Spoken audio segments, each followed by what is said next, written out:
بسم الله الرحمن الرحيم. السلام عليكم ورحمة الله وبركاته. Good evening all of you. أهلا بكم جميعا شباب في لقائنا الخامس والأخير في دورة المراجعة المخصصة للتدريب على اختبارات اللغة الإنجليزية للصف التاسع. اليوم إن شاء الله بتكون الحصة الأخيرة. عبد الله لو سمحت اعمل إطلاق للميكروفون يا عبد الله عندك. Thank you. اليوم بتكون الحصة الأخيرة. اليوم أيضا بإذن الله تعالى راح يوصلكم الفيديوهات الخمسة للخمس حصص والملفات الخمسة للخمس حصص اللي احنا درسناها. اليوم إن شاء الله بتوصلكم كل المواد اللي احنا درسناها بشكل مرتب ومنسق بإذن الله. في الليل كده بتوصلكم بإذن الله بحيث تبدأوا تراجعوا معنا. تعالوا نبدأ على طول مع نموذج اختبار جديد. You are going to hear 5 people speaking. Where are they talking؟ يعني أوقات who are speaking مين بيتكلم؟ أوقات يكون who are they talking to بيتكلموا مع مين؟ Today where are they talking؟ أين يتحدثون؟ ننتبه أين يتحدث؟ وين بيدور هذا الحوار؟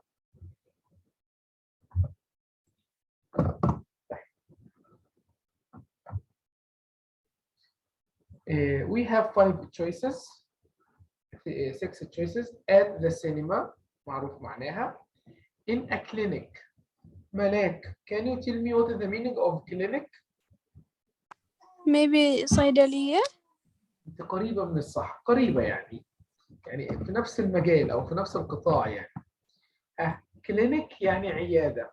clinic بمعنى عيادة. In a classroom في صف. In a restaurant. عبد الله, what is the meaning of restaurant عبد الله؟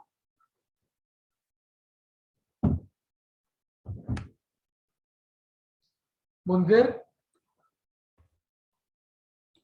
what is the meaning of restaurant؟ مش صعبة. حميد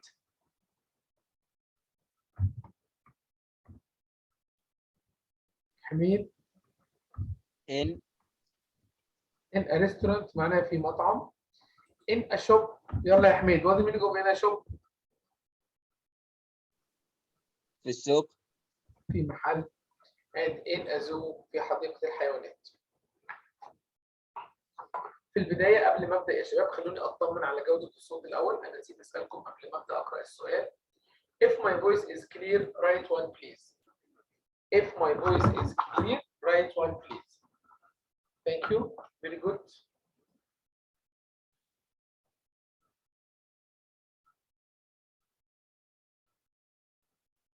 ممتاز. بسم الله. Let's start. 1.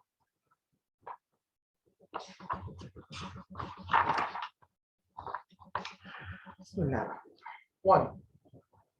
Let me feel your pulse and check your temperature. Don't worry, there is nothing serious. Take this medicine and you will be fine. 2. Let me see the menu. What delicious food. Please bring me seafood and fruit salad. Bring also 2 orange juice, please. 3. Good morning. Today we are going to read a story. Open your books, page 32. Look at the pictures and try to understand the story. 4.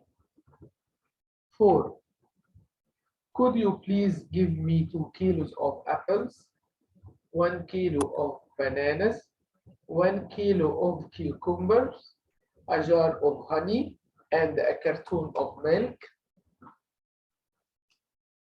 5. How can I sleep tonight? I am scared. Why did you invite me to watch this horror film? I really hate this type of movies. Now, listen again and check your answers. 1. 1. Let me feel your pulse and check your temperature. Don't worry, there is nothing serious. Take this medicine and you will be fine. 2. Let me see the menu. What delicious food. Please bring me seafood and fruit salad. Bring also 2 orange juice, please. 3. Good morning. Today we are going to read a story. Open your books, page 32. Look at the pictures and try to understand the story. 4. Could you please give me 2 kilos of apples, 1 kilo of bananas, 1 kilo of cucumbers, a jar of honey, and a carton of milk? 5. How can I sleep tonight? I am scared. Why did you invite me to watch this horror film? I really hate this type of movies. Now, let me check your answers. I am going to ask you, Alia, number 1. What is your answer for number 1? In a clinic. Excellent, thank you, Alia. Number Teacher, 2. لا أنا هسألكم كلكم والله إن شاء الله بإذن الله أسألكم كلكم. Number 2. مستر مع ملاك مشكلة ما طلع يدخلها الحصة. قطع إيه؟ يدخلها في حصة. مين؟ بتتكلم عن مين؟ الرابط ملاك اللي كان. ملاك؟ ليش؟ طب الرابط سليم يعني وأكبر دليل هي بعتلك رسالة يعني؟ أيوة. طب إزاي بعتت لك رسالة؟ مع الواتس. لأن الشات على زوم مقفول. أيوة مع الواتس هي مش في الميت. طيب ثواني. Excuse me شباب دقيقة واحدة من فضلكم.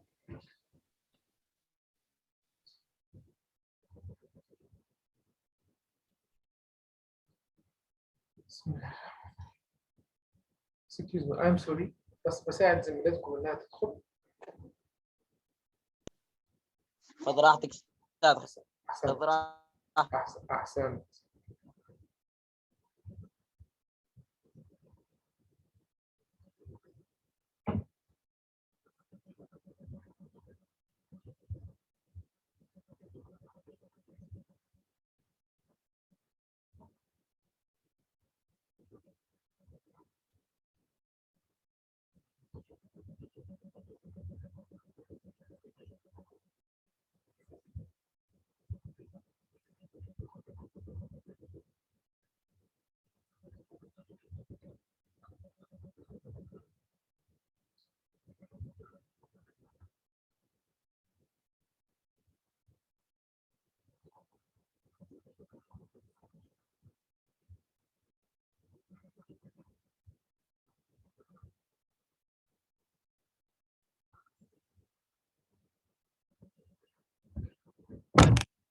أنا كتبت ووضحت.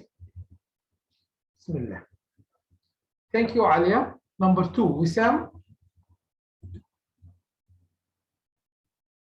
وسام number 2 what is your answer for number 2? Yes, teacher. Okay, وسام number 2 can you give me the answer for number 2? عبد الله. قول يا وسام in صح متأخر ليه؟ in a restaurant. Excellent, thank you. عبد الله number 3.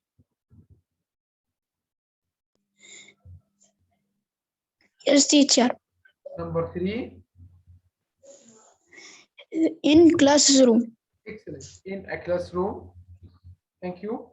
Number 4 حميد. Number 4 حميد. in a shop. Excellent, thank you.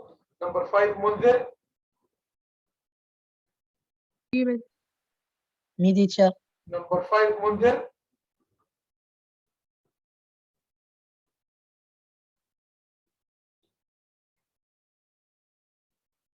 Munzir, number 5. Abdullah.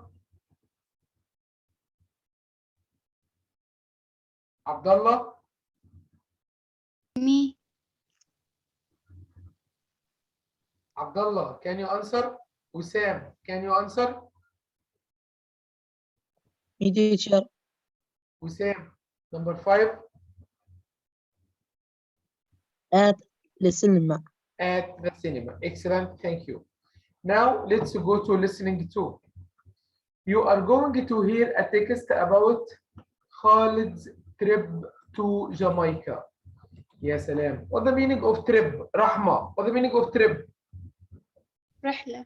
رحلة to Jamaica. Jamaica is a country in South America. في هذا السؤال نعمل ايه؟ هنقرأ الأسئلة الأول ونفهمها بعدين نسمع ونجاوب. Question number 1. Rahma, can you read question number 1? When did Khalid go to Jamaica? Okay. When we ask about time, we need year. Thank you, Rahma. Nada, number 7.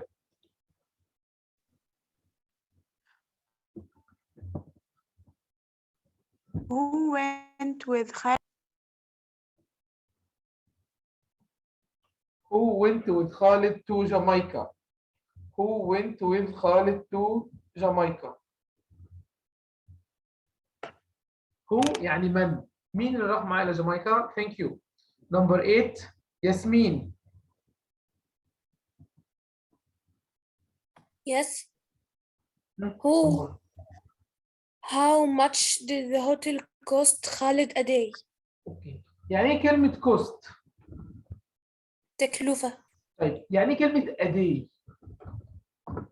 يوميا. يوميا. كلمة a day شوفوا شباب أقول لكم على معلومة. كلمة a day بتساوي daily بتساوي every day يعني يوميا. يسأل عن التكلفة يوميا. يعني هنا في نهاية السؤال بعد كلمة خالد ممكن يقول a day ممكن يقول daily ممكن يقول every day. Thank you ياسمين. عليا read number 9. Where did Khalid go on the second day? Okay, can you tell me the meaning of this question? أين ذهب خالد في اليوم الثاني؟ Excellent, thank you. قبس number 10. What did Khalid do in the forest? Forest. Forest, sorry. Okay, no problem. What the meaning of forest? غابة. Excellent. بارك الله. Thank you.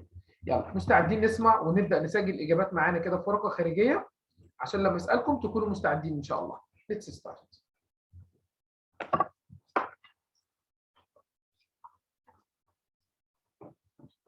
بسم الله.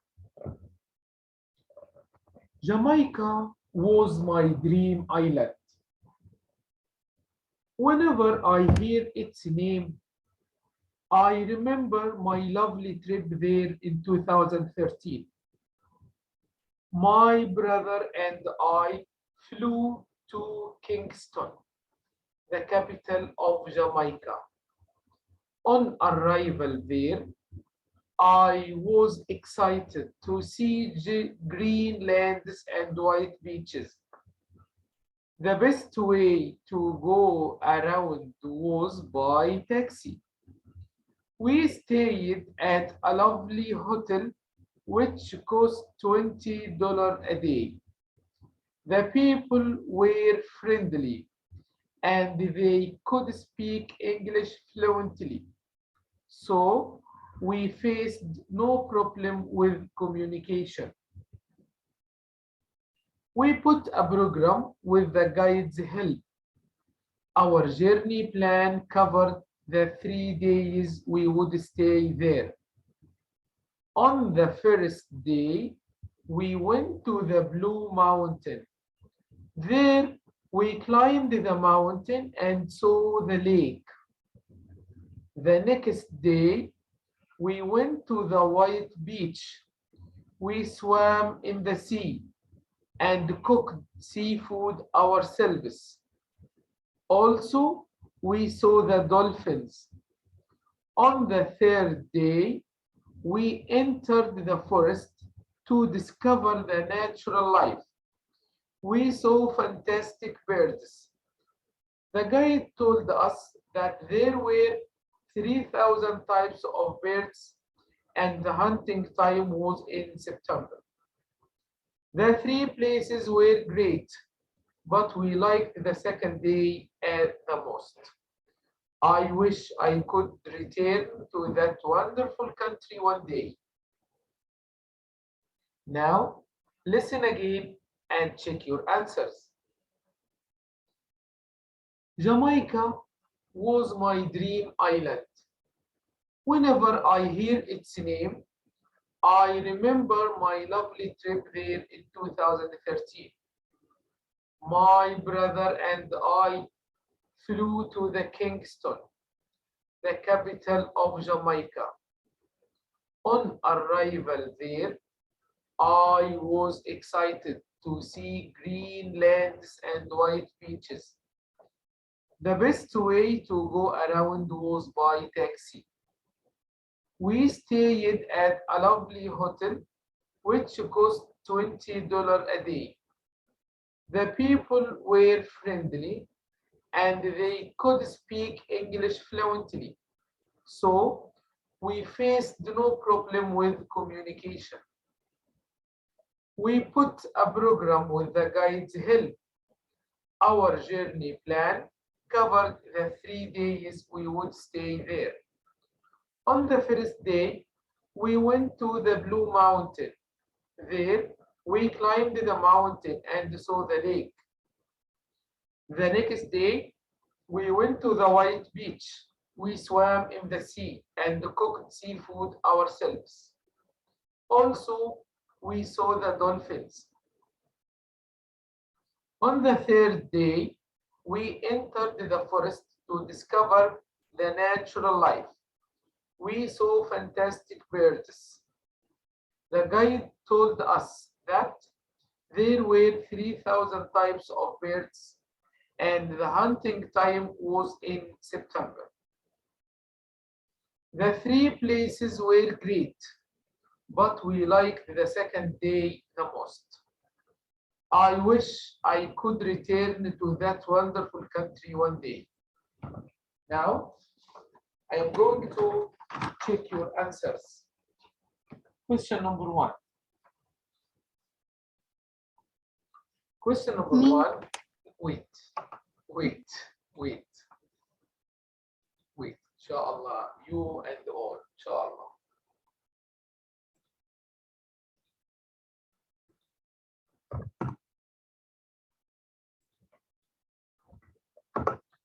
Question number 1. When did Khalid go to Jamaica? Rahma. In 2013. Excellent, 2013. Thank you. Question 2. Who went with Khalid to Jamaica? Nada. With his brother. Excellent. His brother.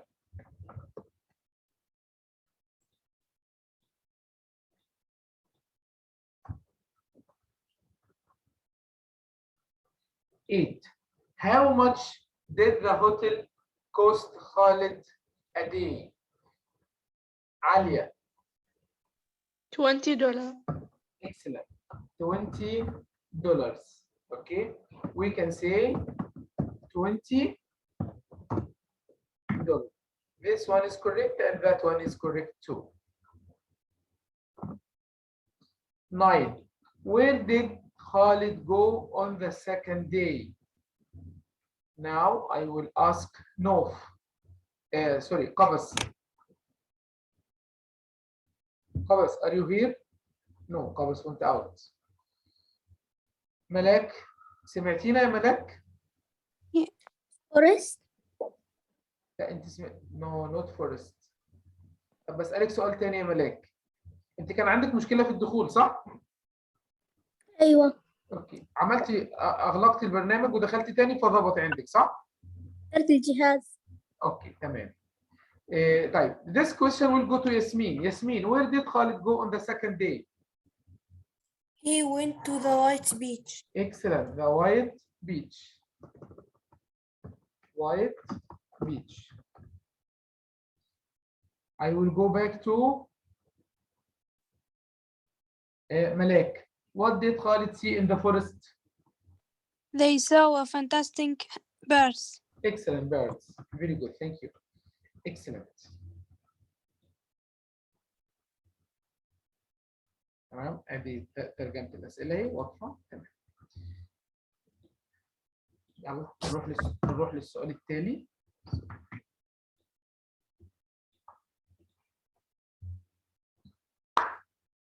Number 1. Adjective. Rough. Not polite. Not polite. He got a reply from his manager. He got a reply from his manager.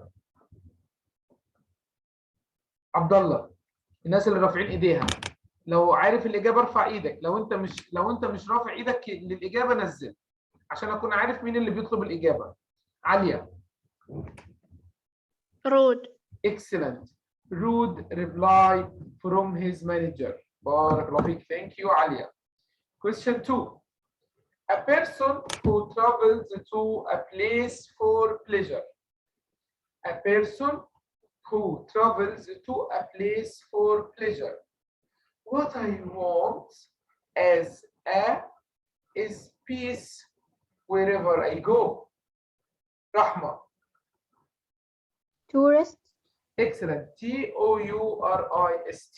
Thank you. Excellent. 3. To prepare, plan, or arrange. Prepare, plan, or arrange. The workers have to the place for the meeting. منذر. original, No. Original يعني أصلي، لكن دي حاجة تانية بمعنى ينظم أو يرتب.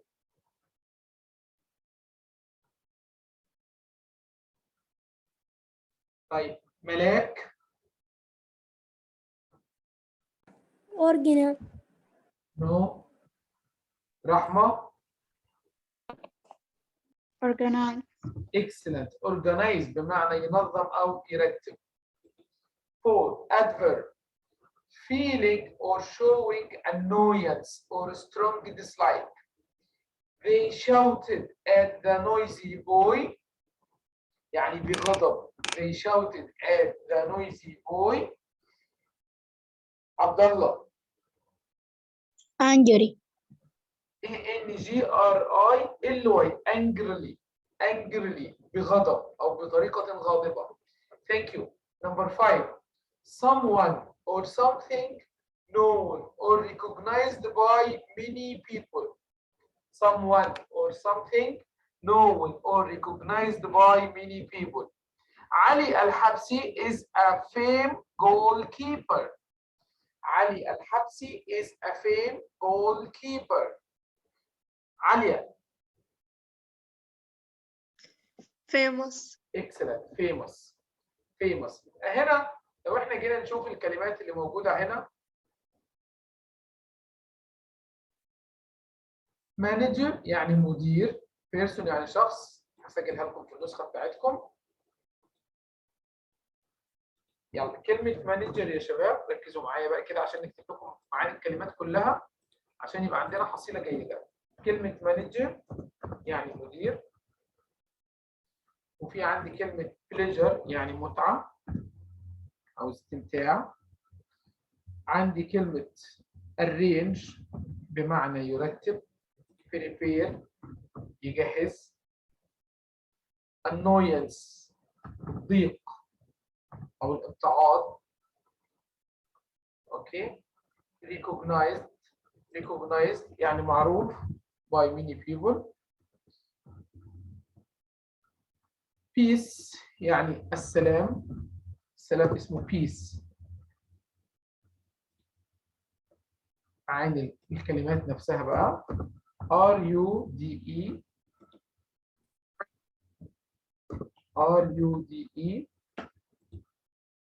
tourist tourist organize ORGANISE and ANGRILY angrily. And here we have famous. كلمة famous بمعنى مشهور. كلمة angrily بغضب. organize يرتب أو ينظم. tourist بمعنى سائح. rude what the meaning of rude؟ مين عارف معناها؟ أنا مي yes. غير مهذب. أيوة وقح أو غير مهذب. Thank you. Now let's go to the next question. السؤال التالي. السؤال ده بنعمل إيه؟ بنقرأ الكلمات الأول الاختيارات وبعدين بنروح للفقرة. يلا يا قباس اقرأ لي الكلمات اللي في المربع الأسفل.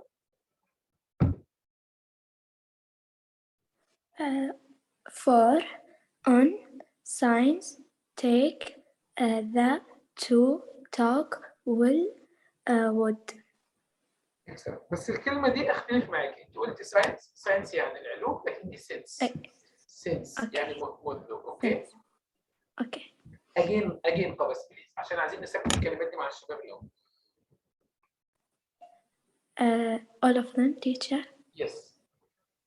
For, on, sense, take, the, to, talk, will, would. Excellent.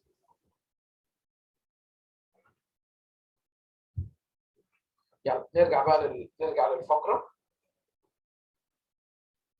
My teacher. يلا يا قباس ابدأي. Start. My teacher. Me, teacher. Yes. Okay. My teacher runs two big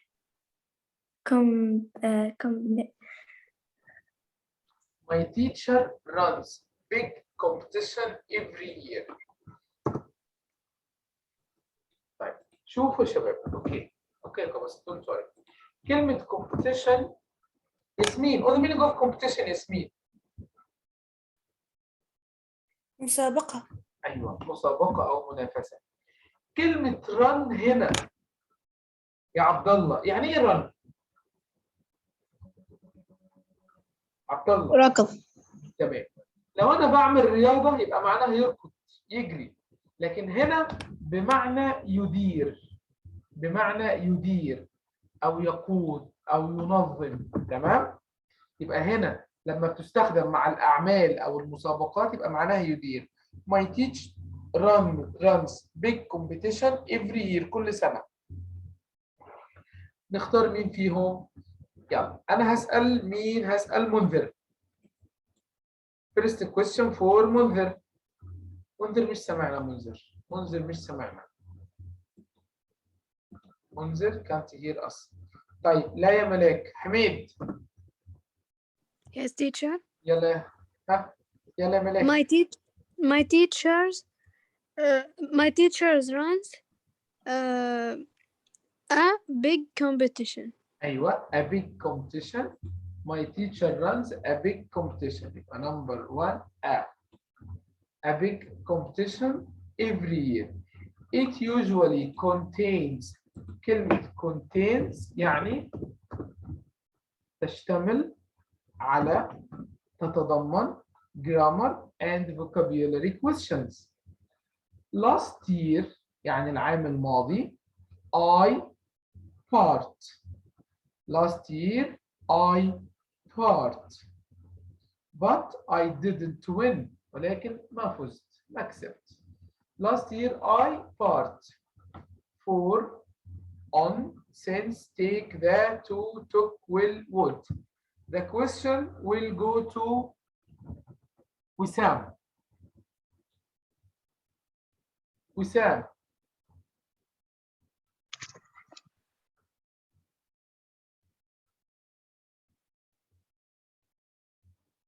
Wissam. Rahma. Excellent, Rahma. Good answer. Alia. took. Excellent. What's the meaning of took part ملك عالية؟ أخذت. شوفي يعني أنت إجابتك صح تمام؟ take part الماضي منها took part بتساوي share بتساوي share in بتساوي participate in كل ده بمعنى يشارك فيه كل ده بمعنى يشارك فيه يبقى take part in participate in share in الثلاثة بمعنى يشارك فيه يبقى هنا took part in يعني شاركت يبقى number 7 took. Thank you but I didn't win ولكن ما كسبت. For this reason يعني سبب for this reason I have studied a lot the beginning of the year. I have studied a lot the beginning of the year. Now, who will answer this question? Who will answer this question? Nada. For For the beginning of the year, are you sure? أنا بذاكر ها كلمة for يعني لمدة لكن عايز أقول بذاكر منذ أول العام. since Excellent. Since يبقى a lot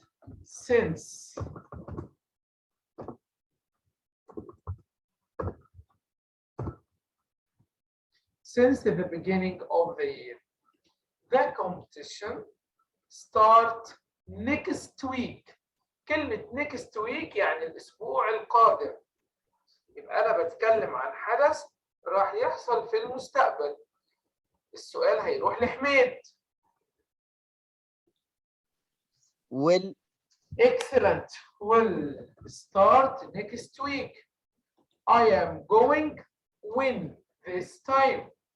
I am going when this time. منذر. يلا يا منذر. Yes, teacher. ها I am going when this time.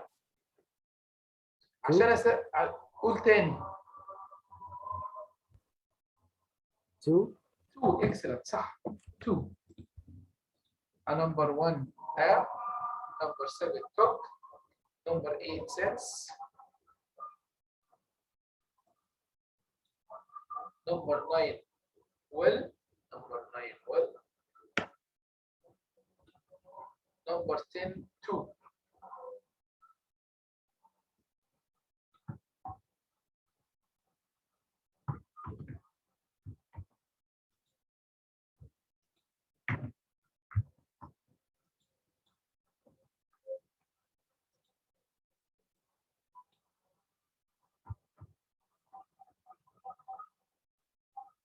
السؤال ده يمكن قلت لكم قبل كده السؤال ده مش مقرر عليكم حاليا او شكل السؤال مش مقرر لكن المعلومات مقرره المعلومات تبقى عارفينها المعلومات دي بالضبط بتشبه هذا السؤال تمام لان دي نماذج امتحانات سابقه فاحنا هنحله من باب الاستفاده بسم الله الرحمن الرحيم and let's start with رحمه. Halwa is a traditional Omani sweet. Excellent. traditional traditional Omani sweet يبقى الكلمة على بعضها اسمها ايه؟ traditional. Thank you رحمة. عليا. Omanis of it to visitors to show To show hospitality. Hospitality يعني كرم الضيافة. بيعرضها بيقدمها. عايز كلمة يعرض أو يقدم بدأ ب OFF. offers. Excellent. Offer بدون اس. Offer it to visitors to show hospitality. Hospitality يعني الضيافة. يبقى to show مرات ممكن يكون نقص the hospitality. اللي بعدها الصوت يا وسام. الصوت يا وسام بارك الله فيك اعمل اغلاق للميكروفون. طيب ملك. It is made Of. thank you, of water, sugar, G, wheat, starch, nuts. Nuts. حميد. and Excellent. And nuts. Omanis eat halwa whenever their special events to celebrate. Their special events to celebrate. I will ask Wissam when their what? Their what? Wissam? Yasmin?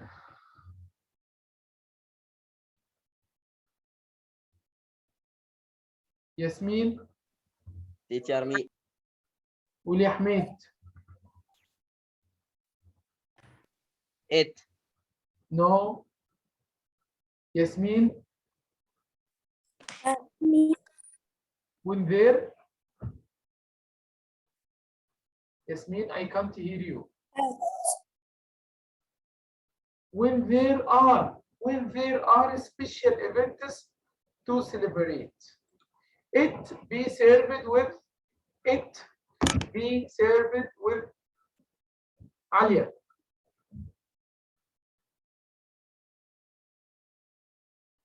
Alia? Yes, teacher. It be served with Teacher me. طيب بسيطة جدا يا عليا، لو دققتي هتجاوبيها، جدا بسيطة. طيب رحمة؟ teacher me wait. رحمة؟ It can. can. It can be served with what? حميد. حلوى is served with حميد. ملاك. Confident. No. ندى. cafeteria Coffee. coffee. COFFEE. coffee. COFFEE. coffee. And here we have offer. Okay. It is a part of the Omani. قول يا رحمة. Shelter. Culture. CULTURE. culture.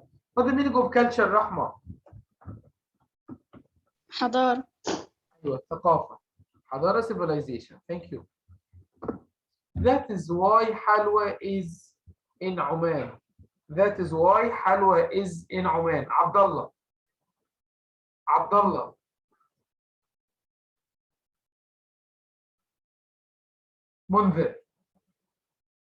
منذر. me teacher Wissam. important Excellent. Important in Oman. Thank you. يبقى مخنا كده ايه دايما نشيط ونتذكر الكلمات على طول. يلا نروح للريدنج. بسم الله.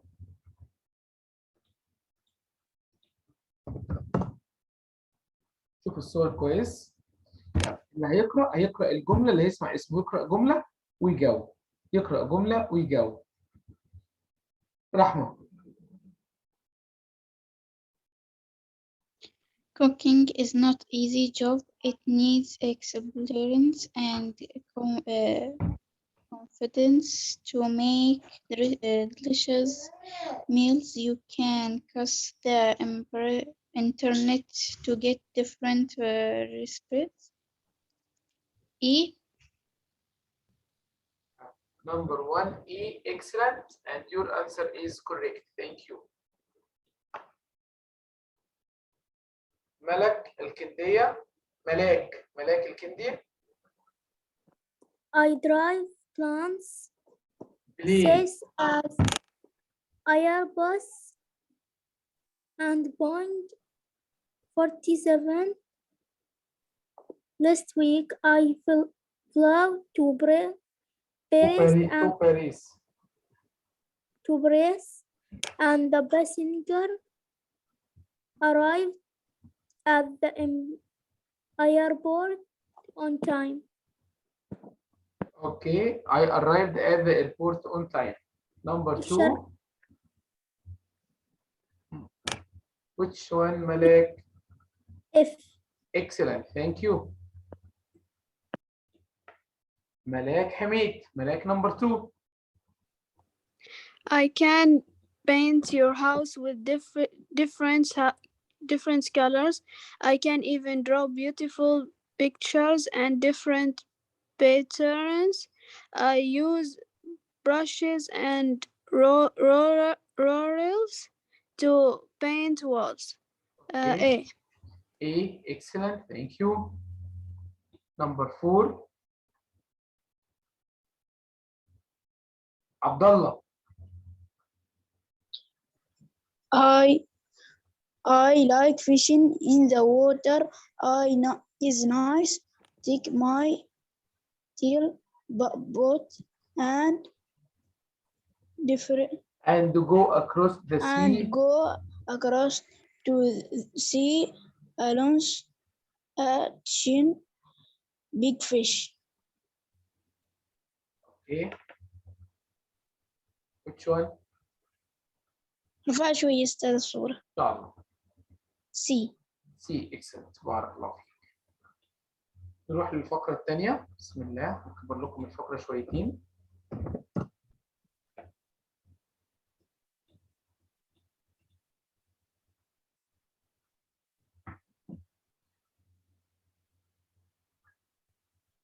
فقرة كده واضحة. هخليكم انتوا اللي تقرأوا 1 2 3 4. احنا عندنا we have 4 paragraphs. عندنا 4 فقرات. نقسمهم عليكم كده بالقراءة، ناخد 4 من الشباب أو 4 من البنات يقرأوا. عليا can you start? Okay. Some people like going to the theater, where others prefer going to the cinema. Of course, both of them have their advantages and disadvantages. As we live in a huge city, we have 5 theaters. 3 of our theaters open during the whole year, but 2 are open in winter only. Okay, thank you, Alia. Paragraph number 2. It will go to Malek Al-Kindi. yes, a great advantage of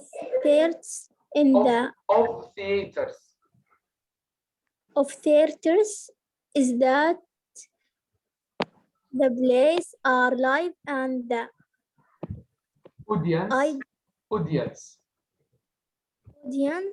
Okay, one minute. One minute. أنا هعرضها لكم بطريقة تانية نوضح فيها المعاني. أوكي؟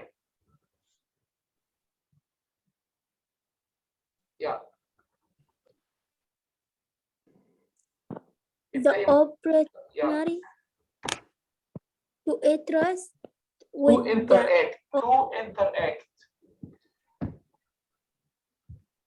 interact with the actor, to actresses. However, the main disadvantage of going to the theaters in our city is that it is necessary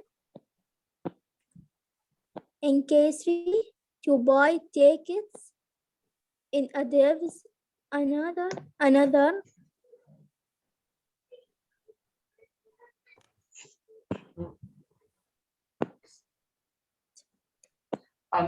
disadvantage of the theater is that it is more expensive than the cinema. Okay, very good. Thank you. خلينا في الثانية دي خطها أكبر. ياسمين, today Today there is a cinema is almost every town. One of the reasons for the popularity of the cinema is that it entertains Okay. all types of people, young and old, because it's so popular. Popular. My friends and I go there every week. We prefer to be there on Tuesday because it's the weekend.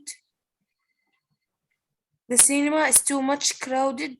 At the cinema, we can watch a film or a big screen, and sound system is clear. The films are completely new, and it always takes a lot of time until you can watch them on TV. Thank you. Very good. منذر, can you read last paragraph?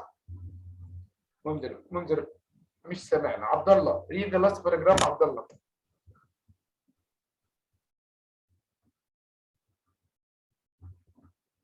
عبد الله, last paragraph. In the past, I used to like going to there, but I know I theater يعني المسرح. but I know I differ. Joined I prefer going to. I prefer going to the cinema. Cinema is I can be lost and enjoy watching films with my family. Excellent. بارك الله فيك. Okay. I will read it again for you. هقرأها لكم مرة ثانية. Some people like going to the theater. أقرأها لكم مع النسخة اللي فيها معاني الكلمات يا شباب. أقرأها لكم مع النسخة اللي فيها معاني الكلمات عشان تفهموها كده وإحنا بنقرأ.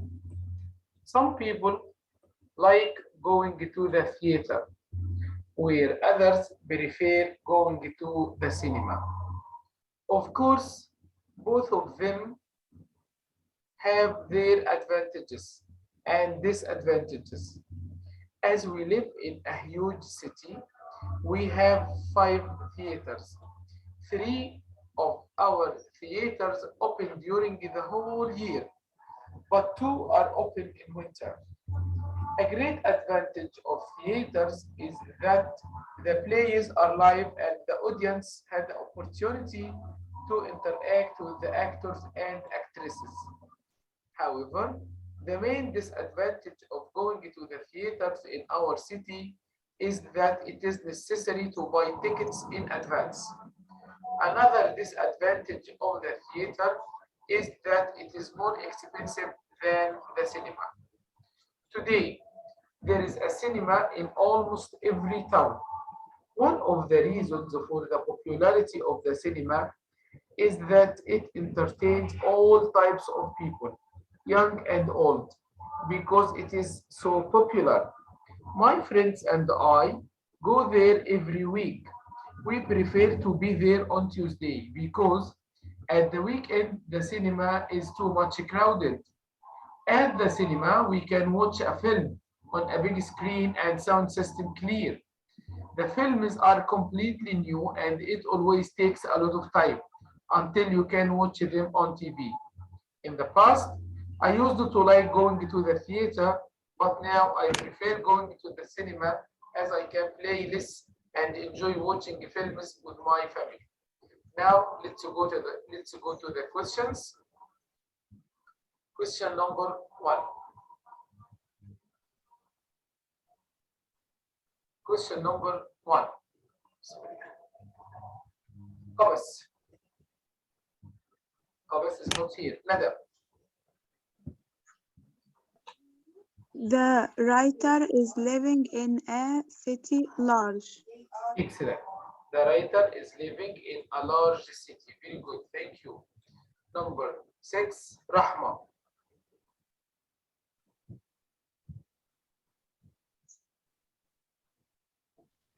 All theaters open in winter. All theaters open in excellent winter. Thank you, Rahma.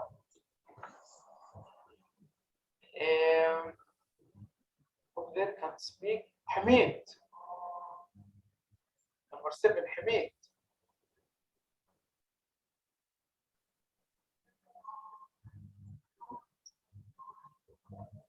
Hamid.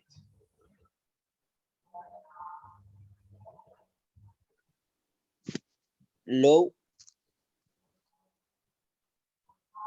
The sound in the cinema is good. The sound in the cinema is good. Okay, Hamid. Nada. Number 8. The writer goes to the cinema on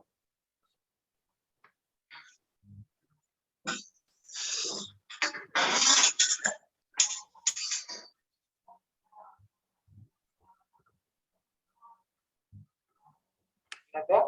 The writer goes to cinema on Thursday, Tuesday, Wednesday. Abdullah.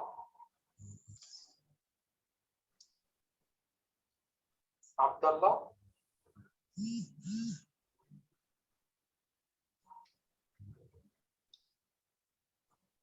Me. طيب. ملاك. قولي ملاك. The writers got to cinema on Tuesday. Excellent. بارك الله فيك. Number 9. Alia. Now the writer likes going to the cinema and the theater. Cinema, theater.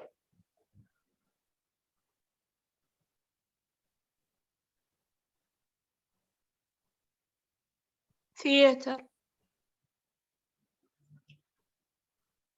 The writer likes to go to the cinema here. Number 10. According to the writer. لما نقول according to يعني على حسب أو طبقا ليه. According to the writer. The main advantage. The main disadvantage. Disadvantage يعني عيب أو مساوئ أو سلبية of going to the theater is عيبه إيه؟ Buying tickets in advance, interacting with actors, paying much.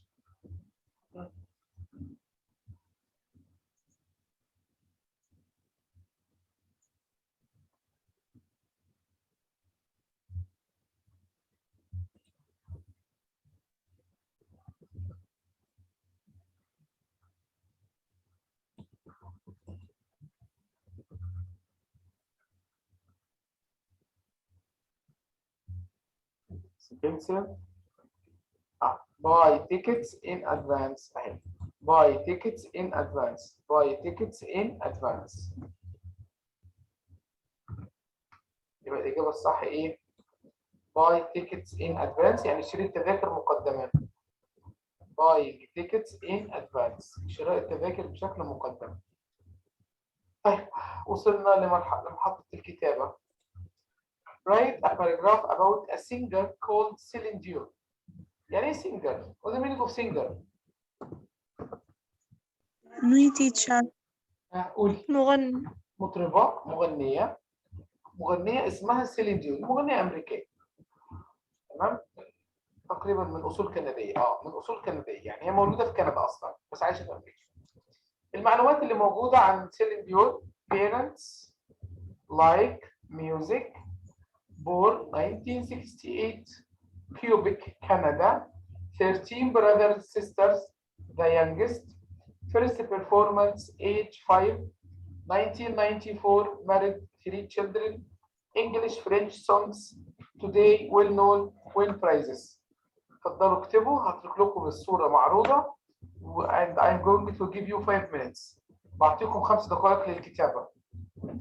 بسم الله. 5 minutes تكونوا كتبتوا وأرسلتوا.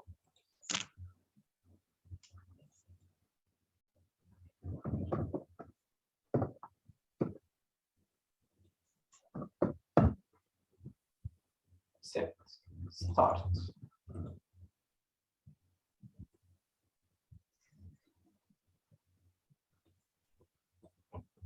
يلا اتفضلوا اكتبوا يا شباب.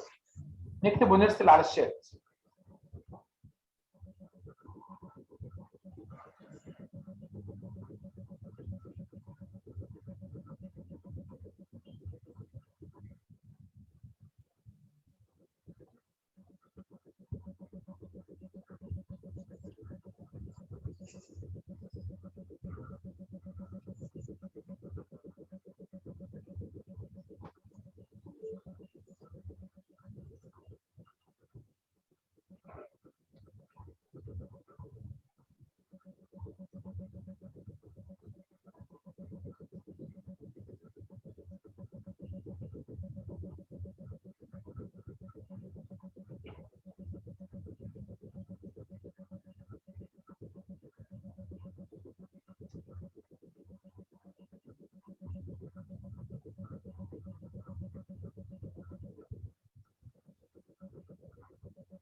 I have finished.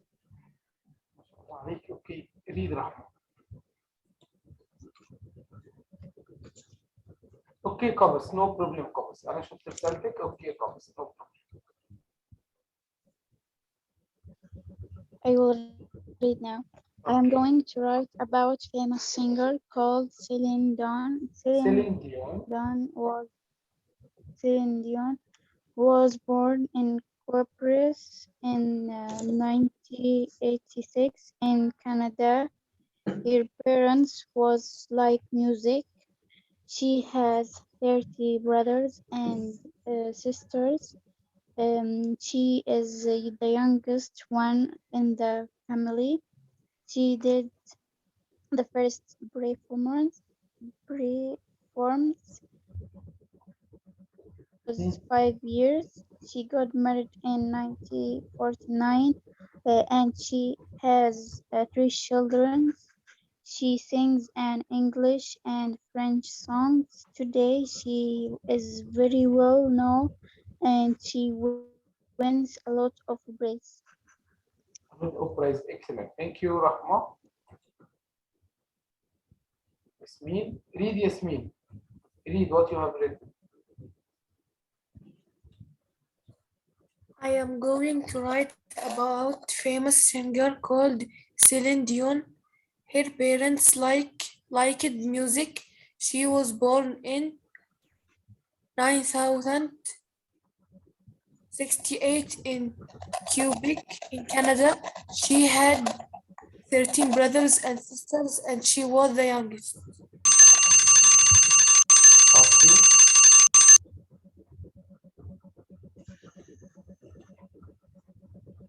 Thank you ياسمين. طيب بقية الشباب أتمنى الإرسال. أتمنى الإرسال يا شباب.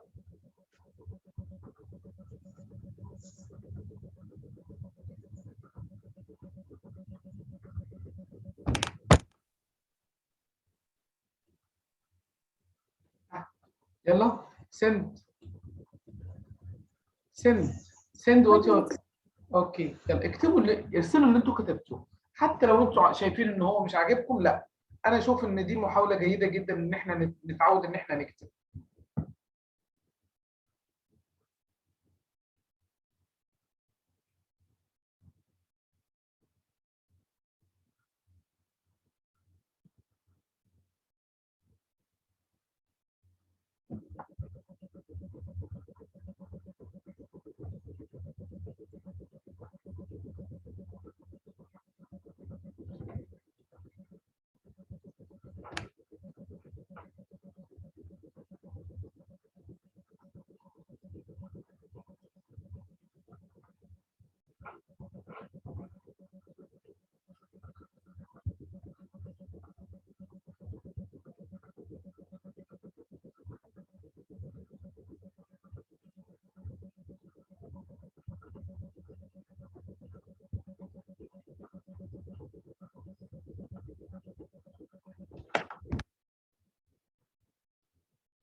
ما شاء الله. مين اللي ارسل؟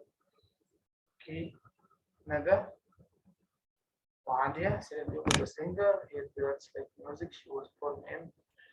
She had a sister. She was the youngest. Her first performance when she was 5 years old. Her songs were in English and French today. One of my excellent عالية ما شاء الله عليكي ندى. Singer called Celine Dion. Her parents liked music. She was born in.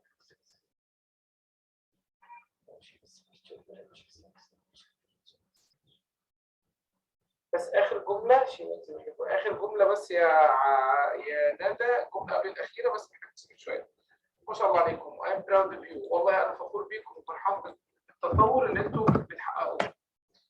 تعالوا نكتب كده ونشوف محاولتكم في الكتابه. ما شاء الله جدا ممتازه، بامانه محاولتكم في الكتابه جدا ممتازه. طيب نقول ايه؟ بسم الله.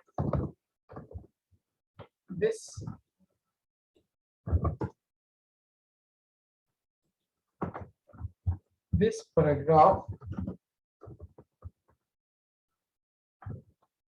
paragraph is going to introduce some information about a famous singer,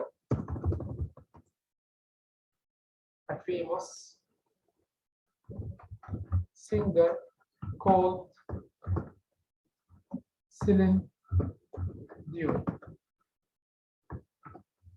طيب أنا شفت إن مكتوب parents like music وبعدين born. يا ترى أكتب parents الأول ولا أكتب born الأول؟ ترى من حقي أغير الترتيب اللي موجود في المعطيات اللي عندي. يا ترى أكتب parents like music ولا أكتب born الأول؟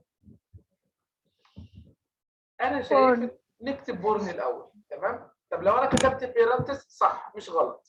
بس إحنا هنعمل إعادة ترتيب بسيطة كده.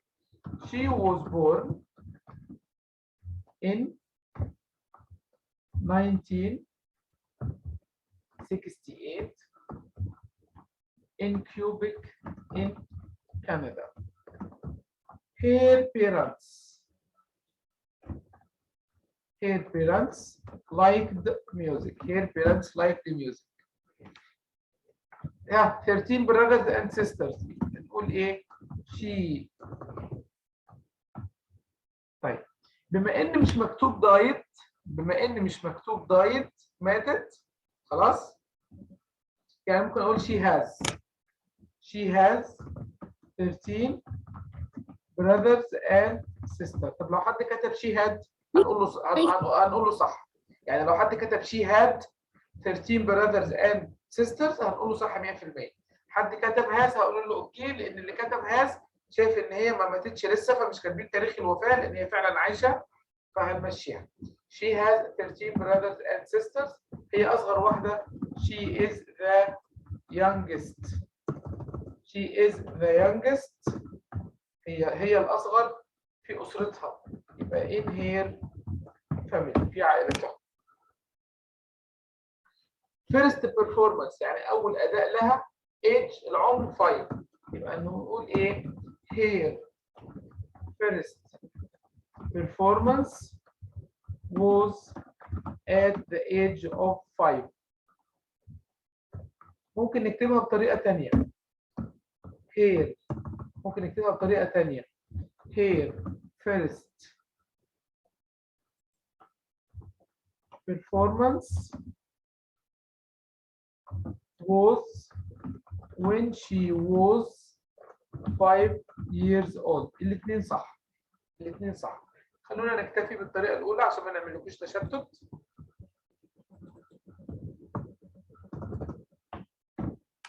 طيب 1994 married 3 children. يبقى نقول إيه؟ she got married يعني اتزوجت. طب لو قلت she married بس صح 100%، مفيش مشاكل خالص. She got married in 1994 and she has 3 children. Teacher, now can we say she got 3 children? she has got 3 children صح 100%. تعالي نقول she has got 3 children. She has got 3 children. children. English, French songs. Will she sings in English and French. هي بتغني بالإنجليزي والفرنسي. ممكن نقول بطريقة تانية. She has a lot of English and French songs. عندها أغاني كتير بالإنجليزي والفرنسي. Today يعني اليوم. Well known. معروفة جيدة. بنقول she is well known singer today.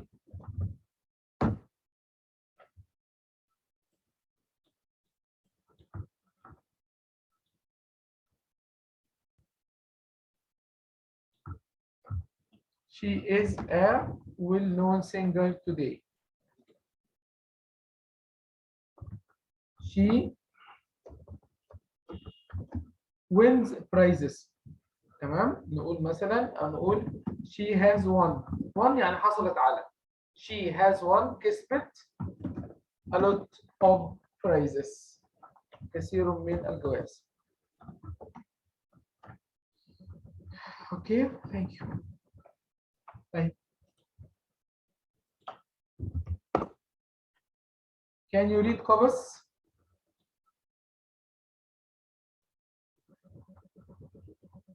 قبس, can you read? Yes, teacher. Okay. This paragraph is going to introduce Introduce. some information about a famous singer called Celine Dion. Celine Dion. She was born in 1968 in Quebec, in Canada. Her parents liked music. She has 13 brothers and sisters. She is the youngest in her family. Her first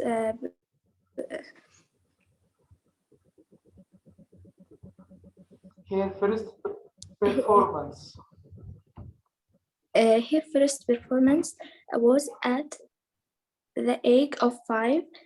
She got married in 1994. She has got 3 children.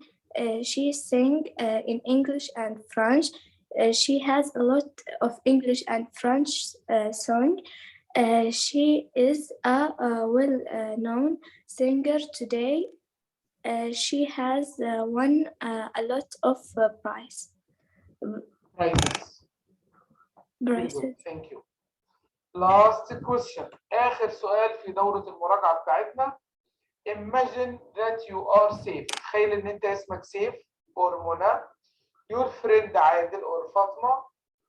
You have moved to a new city. أنت انتقلت إلى مدينة جديدة. You have moved. معناها أنت انتقلت إلى new city مدينة جديدة. Write a letter or email telling him about the new place. احكي عن المكان الجديد. buildings المباني. people الناس. weather الطقس. حابب اسمعكم صوتيا. كل واحد من اللي موجودين هيسمع اسمه يعطيني جملتين او 3. خليك من المقدمة. يعني المقدمة مش مشكلة. خلاص؟ كل واحد يتخيل نفسه انه ساكن في مدينة جديدة ويقول بعض الجمل about buildings, about people, about the place, about the weather, and so on. تمام? Give me some sentences about a new city you live in now.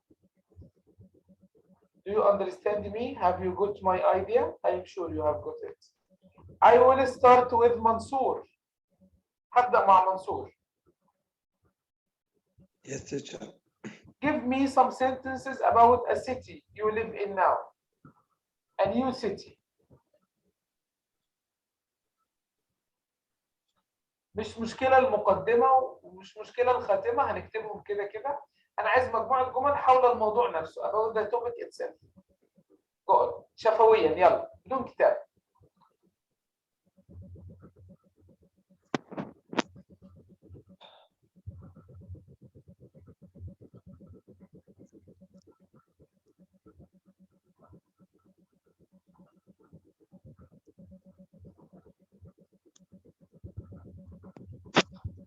يا منصور. طيب عليا.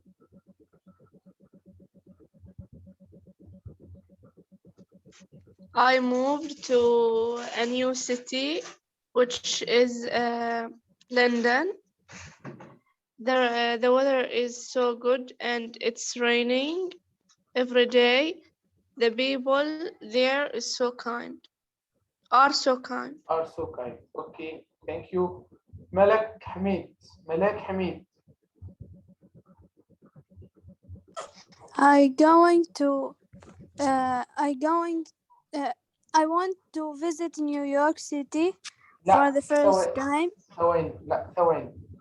I want to visit أنا أريد أن أزور. هنا السؤال بيقول إيه؟ تخيلي إنك انتقلتي وبتعيشي في مكان. يبقى تقولي I live in New York City for the first time. أنا أعيش. ما تقوليش I want to go أو I want to move. أوكي ملاك؟ Okay. I live in New York. I live in New York on the first time of لا my for life. for the For the first first time. time in my life, and when I got there, I saw those tall homes and buildings. Go on.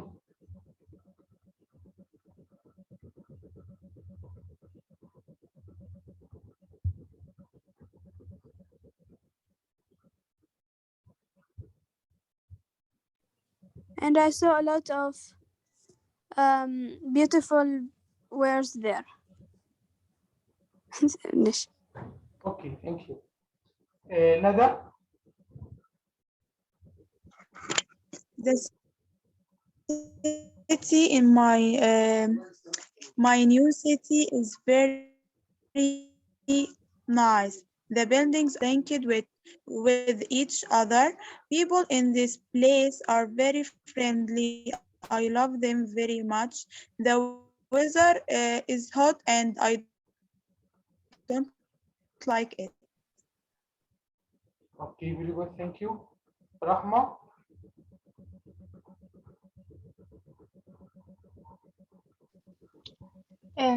I moved to a new city called Deba. Deba is a small city and very nice people live there. The weather there is very hot and sometimes is sunny and sometimes is cold. Buildings there aren't huge and very tall. Its houses has just 2 floors. People there are very cute and kind. There in Dava, a nice beach. You can walk there and do a lot of activities. There, you can go to Sirius in the sea with your family or friends. Very good, thank you. مين اللي حابب يشارك تاني؟ Who is ready? Who is ready? يلا يا قبس.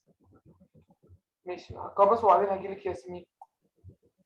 Okay, I am from Al Marbella, but now I live in Al Amrat.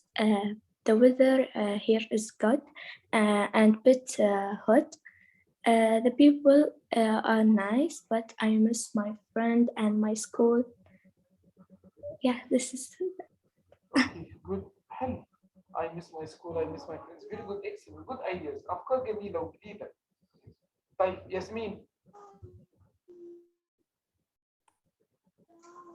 Today I went to Tokyo. The weather there is very good and there are a lot of delicious sushi there. I like it so much. تمام ممتاز. حد تاني حابب يشارك؟ حد تاني حابب؟ مي ملاك، يلا يا ملاك. I live in Korea. The weather is very cozy. The people there are Muslim and Arab. تمام very good. طيب تعالوا نشوف كده، تعالوا نشوف إجابة. بسم الله الرحمن الرحيم. ممكن نقول dear فاطمة. Hello فاطمة. How are you my dear friend? I hope you are fine. I feel happy when I write to you. I am writing this email to tell you about the new place where I live. The new place where I live يعني حيث أسكن. Where I live. The new place where I live. To begin with, كبداية, we moved to a new city. انتقلنا إلى مدينة جديدة. Now we live in. وهنا أكتب اسم المدينة اللي أسكن فيها. هنا أكتب اسم المدينة اللي أسكن فيها. مثلا we live in Muscat, we live in Seoul, we live in Bremy, any place. It is ممكن أقول a big small, a big city or small city. أوكي؟ هنا أنا سايب لكم الحرية إن أنتوا تكتبوا على حسب المكان اللي تختاروا تكتبوا عنه. يعني مثلا واحد كتب نيويورك يبقى it is a big city. واحد كتب مثلا مسقط it is a big city. واحد كتب اسم مدينة من المدن العمانية مثلا الصغيرة يبقى يقول it is a small city. in the فين؟ لو هي في الشمال north، لو في الجنوب يبقى south، لو في الشرق east، لو في الغرب west of عمان. There are buildings يعني مباني. لو المدينة فيها مباني كتير يبقى a lot of. لو فيها مباني قليلة يبقى a few. أنا ليه مش كاتب الإجابات ومحددها؟ أنا تارك المجال إن كل طالب يكتب زي ما يحب. In my city. My city has a market and some shops. There are hospitals in my city. يعني هنا ممكن أكتب there are 2 hospitals in my city. 3 hospitals in my city. The view is fantastic. المنظر جميل. It is لو هي قريبة من البحر it is near from the sea. لو هي بعيدة عن البحر it is far from the sea. People in my city are kind and friendly. People in my city are kind and friendly. It has a population. Population يعني السكان. لو سكانها كتير يبقى a lot of population. لو سكانها قليل a few population. طيب regarding the weather. كلمة regarding the weather يعني بالنسبة للطقس. In my city it is in summer. في الصيف بيكون الجو ايه؟ مثلا warm, hot, rainy حسب. In summer. But in winter في الشتاء بيكون ازاي؟ cold, rainy. It sometimes rains in winter. أحيانا تمطر في الشتاء. Finally الختام نكتب الختام بتاع الإيميل. نكتب الختام بتاع الإيميل. I hope that I could give you enough information about my new place. عن مكاني الجديد. Write to me soon.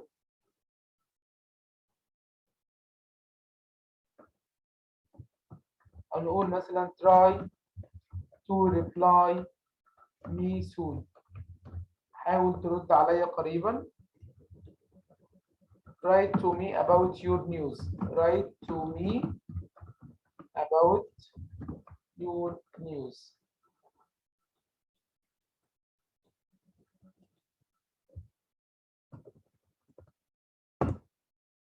وفي الآخر with my best wishes yours. احنا في الأول كتبنا مثلا احنا اسمنا ايه في البداية؟ you are safe. احنا هنا خدنا فاطمة يبقى نكتب منى. yours منى. yours منى. yours منى.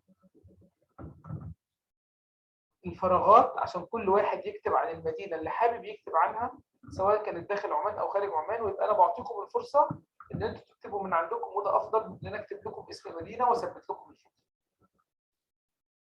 كده انتهينا من دورتنا. دورتنا كانت 5 حصص، الحمد لله اشتغلنا ال5 أيام بشكل متصل، اتدربنا على الاختبارات، اتدربنا على الكتابة. أتمنى من الله سبحانه وتعالى إن هذه الدورة تكون أضافت لكم شيء واصبحتم مستعدين بشكل افضل. انتم طبعا اكيد شكرا ما شاء الله عليكم. اتمنى ان تكون هذه الدوره البسيطه تخليكم اكثر استعدادا للاختبار، اكثر فهما للاسئله اللي في الاختبار، تبداوا تتعاملوا مع الامتحان اللغه الانجليزيه باريحيه وبطمانينه وثقه في الله سبحانه وتعالى اولا، ثم في جهودكم وشغلكم وتركيزكم باذن الله تعالى بعد فضل الله سبحانه وتعالى علينا وعليكم. الدراسة مش بتخلص، المذاكرة مش بتنتهي، لازم تتدربوا أكثر وأكثر على المزيد من الاختبارات.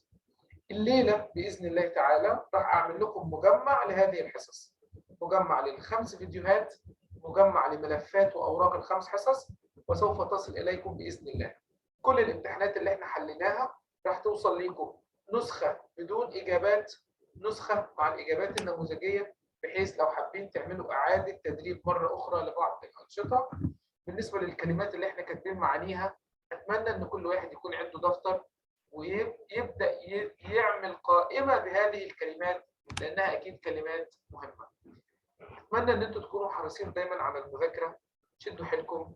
الإنجليزي محتاج عمل مستمر، الإنجليزي مادة مهارات مش معلومة، يعني محتاجين نطور مهارتنا في الكتابة.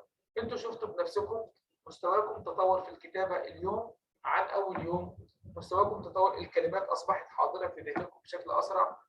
فالإنجليزي محتاج ممارسة بشكل مستمر يا شباب. الإنجليزي معانا في كل أوجه الحياة. لو أنتم بصيتوا كده حواليكم، لما بنخرج نروح السوق، المستشفى، شركة، مطار، السفر، في أي مكان بنشتري أجهزة، بنشتري أي حاجة، هنلاقي إن الإنجليزي معانا حوالينا في كل مكان، وفي كل المواقف الحياتية بنحتاج فيها الإنجليزي بنسبة أو بأخرى. أتمنى من الله سبحانه وتعالى لكم التوفيق. أوكي يا ملاك. ملاك عايزة إيميل عن تين ايجر. طيب بعمل لكم إيميل عن تين ايجر وارسله لكم في المجموعة بعد شوية إن شاء الله.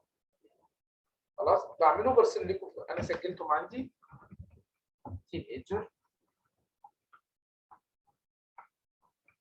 فبعت لكم موضوع عن تين ايجرز ان شاء الله باذن الله يا ملاك. حاضر، اوعدك اليوم بيكون عندكم موضوع عن تين ايجر بلغه مبسطه وبسيطه ان شاء الله باذن الله. ولو في حد محتاج حاجه ممكن يتواصل معايا ان شاء الله باذن الله. اذا في اي خطط لاي دورات مستقبليه سواء في الاجازه نص السنه او في الترم الثاني، راح اشعركم، راح اخبركم ان شاء الله باذن الله.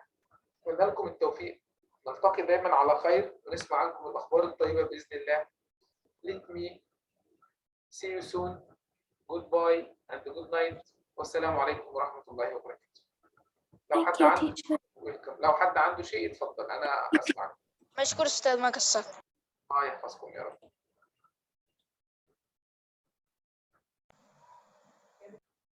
Goodbye, Mr. and thank you for everything. Goodbye. Many thanks. شكرا جزيلا لكم جميعا. الله يوفقكم يا رب. السلام عليكم.